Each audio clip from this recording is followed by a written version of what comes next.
আজকে 15 বছরের পুরাতন একটা কড়াই নিয়ে বসেছি শুধুমাত্র একটা আপুর কমেন্টের জন্য। উনি বলেছিল এই কড়াইটাকে নাকি আমি মাজি না। তো চলুন তো দেখি এই 15 বছরের পুরাতন কড়াইটাকে একটু নতুন চকচকে করা যায় কিনা। রান্নাবান্নার বাইরেও যে এরকম ভিডিও মেক করতে হবে এটা কখনো ভাবিনি। যাই হোক, এখানে আসার পরে বুঝতে পারলাম যে আরও অনেক রকমের ভিডিও নিয়েই আমাকে আসতে হবে। এবার এটাকে ঘষা মাজা করার জন্য আমাদের প্রথমে লাগছে ডিমের খোসার গুঁড়ো। একদম গুঁড়ো করে নেবেন, ব্লেন্ডার করে নেবেন। তো সাথে লাগছে বেকিং সোডা। এই বেকিং সোডাটা কিন্তু খাবার সোডাও নিতে পারেন বা বাজারে কিনতে যা পাওয়া যায় যে সোডাগুলো ওগুলোও নিতে পারেন, কোনো সমস্যা নেই। দেন লাগছে আমাদের এখানে ঘি। আমি ঘি নিয়েছি 1 টিস্পুনের মতো।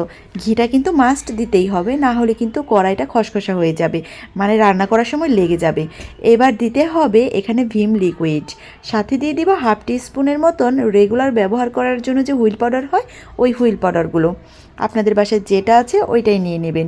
এবার সবগুলোকে একটু পানি দিয়ে মিশিয়ে নেব ভালো করে। তবে রেজাল্ট দেখে কিন্তু রীতিমতো আমি অবাকই হয়ে গিয়েছিলাম যে এত ভালো রেজাল্ট হয়েছিল, আর অল্প সময়ের মধ্যে আমার তেমন কোনো পরিশ্রমই করতে হয়নি।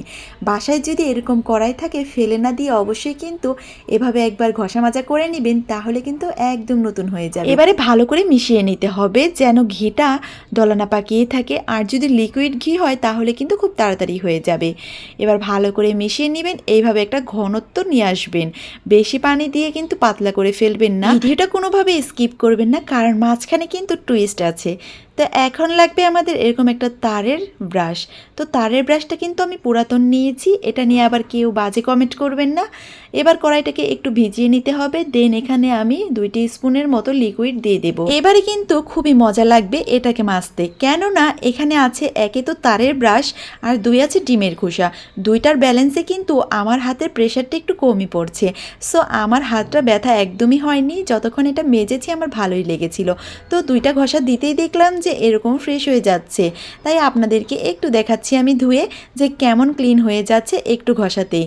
দেন আমি পুরোটা ঘষে তারপরে দেখাবো। তো আমি 3 ধাপে এই কাজটা করব। 3 ধাপে এই জন্যই করব কারণ কিছুক্ষণ মাজার পরে দেখি ও মা, ডিমের খোসার গুঁড়া দেখি পুরাই ভ্যানিশ হয়ে গেছে। এখন দেখি শুধু লিকুইড জল পড়ে আছে, এটা দিয়ে কি আর মাজা যায়? যাই হোক, মজা করলাম। 3 ধাপে নিলে এটা পরিষ্কারটা একটু বেশি হবে, মানে একদম ক্লিন হয়ে যাবে। তো এই ভিডিওটা কিন্তু এখানেই শেষ না যে শুধু মাজছি এই জন্য শেষ হয়ে যাচ্ছে, এখানে কিন্তু আরও টুইস্ট আছে। সো ভিডিওটা কিন্তু ভুলেও টানবে না, পুরোটা দেখে যান, দেখবেন আমি মাঝখানে আরও কত কিছু ইউজ করছি। তো আরেকটা কথা বলে নিই যে এই ভিডিওটা যদি ভালো লেগে থাকে তাহলে অবশ্যই শেয়ার করে দিবেন, একটা লাইক দিয়ে দিবেন। এত ইজিভাবে যে এইভাবে পরিষ্কার হয়ে যাবে আমি বুঝিনি। তবে হ্যাঁ, আরেকটা কথা বলে নিই, আপনাদের কাছে যদি এগুলো মানে আমি যা যা দিয়েছি এর মধ্যে কিছু কম টম থাকে সেগুলো আপনি স্কিপ করতে পারেন, কোনো সমস্যা নেই। তবে মাস্ট ডিমের খোসাটা আর ঘিটা, এই 2টা কিন্তু রাখবেন, আপনার কড়াইয়ের জন্য বেস্ট। কেননা এই 2টা ছাড়া কিন্তু হবেই না। শুধুমাত্র ডিমের খোসা দিয়েও পরিষ্কার হবে, তবে একটু পরিশ্রম করতে হবে। আর আমি যা যা দিয়েছি সবগুলো যদি দেন তাহলে দেখবেন আপনার প্রেশার কম হবে, সময় কম লাগবে, পরিশ্রমটাও কম হবে। তাই বলছি এরকম কড়াই যদি বাসায় থেকে থাকে এই সহজভাবে এই কড়াইটাকে একদম চকচকা করে নতুন করে ফেলুন। আর এই যে দেখুন ভেতরটা কতটা সুন্দর হয়ে গেছে। এইবার কিন্তু আমি সেই সিক্রেট জিনিস ইউজ করব। এটা কি দেখে চিনতে পারছেন? অবশ্যই এটা রঙের দোকানে পাবেন।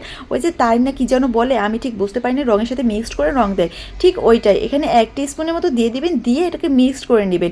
এইবার এই লিকুইডটা দিয়ে একটা ঘষা দিয়ে দেখবেন যে পুরো কড়াই এত চকচকা হয়ে যাবে। ভিডিওর থেকেও কিন্তু বাস্তবে কড়াইটাকে আরো বেশি উজ্জ্বল লাগছিল। আমি যেহেতু বাসায় এটা দিয়ে রান্না করি, সো আমার এত কিছু করার প্রয়োজন নাই। আমি যতটুকু পরিষ্কার করেছি এনাফ, বাকি কষ্টগুলো আমার করার কোনো প্রয়োজন নেই। আপনারা হয়তো দেখেই বুঝতে পেরেছেন এটা দিয়ে কাজ হয়েছে কি হয়নি।